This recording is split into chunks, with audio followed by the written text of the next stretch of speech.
আগামী 12ই এপ্রিল শনিবার বিকেল 3টায় শাহবাগ থেকে মানিক মিয়া অ্যাভিনিউ অভিমুখে মার্চ ফর গাজা শিরোনামে একটি কর্মসূচি আয়োজিত হতে যাচ্ছে। আসুন আমরা সবাই মিলে সর্বস্তরের মানুষ এই বিক্ষোভ মিছিলে অংশগ্রহণ করি। আমি আশা করছি বাংলাদেশের সকল দল মত চিন্তা দর্শনের মানুষ প্রত্যেকে যার যার জায়গা থেকে বিক্ষোভে সামিল হওয়ার চেষ্টা করবেন। ইনশাআল্লাহ তাআলা আমি নিজে সশরীরে এই বিক্ষোভ সমাবেশে উপস্থিত থাকব এবং আপনারাও দলে দলে যোগদান করবেন। মানবতার পক্ষে, ন্যায়ের পক্ষে, গাজাবাসীদের সমর্থনে দল মত জাতি বর্ণ পেশা নির্বিশেষে সবাইকে এই প্রোটেস্টে অংশগ্রহণের জন্য আমি উদাত্ত আহ্বান জানাচ্ছি। পুরা দেশবাসী দলমত নির্বিশেষে এই জেনোসাইডের বিপক্ষে সকলকে আসার জন্য আহ্বান জানাচ্ছি।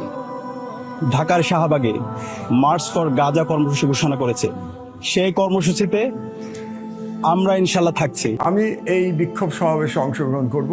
আমি বাংলাদেশের সকল নাগরিককে ধর্ম বর্ণ নির্বিশেষে সবাইকে আমি অনুরোধ জানাচ্ছি, আপনারা মানবতার পক্ষে অবস্থান নিন এবং গাজার নিপীড়িত জনগণের পক্ষে যে বিক্ষোভ সমাবেশ অনুষ্ঠিত হবে সেই বিক্ষোভ সমাবেশে সকলে মিলে অংশগ্রহণ করুন।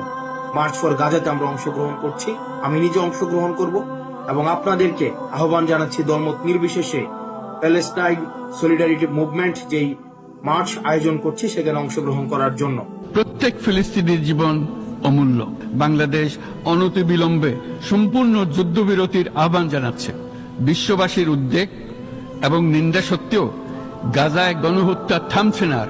ফিলিস্তিনের জনগণের বিরুদ্ধে যে মানবতা বিরোধী অপরাধ হচ্ছে তার জন্য সংশ্লিষ্ট সকলকে দায়বদ্ধ করতে হবে।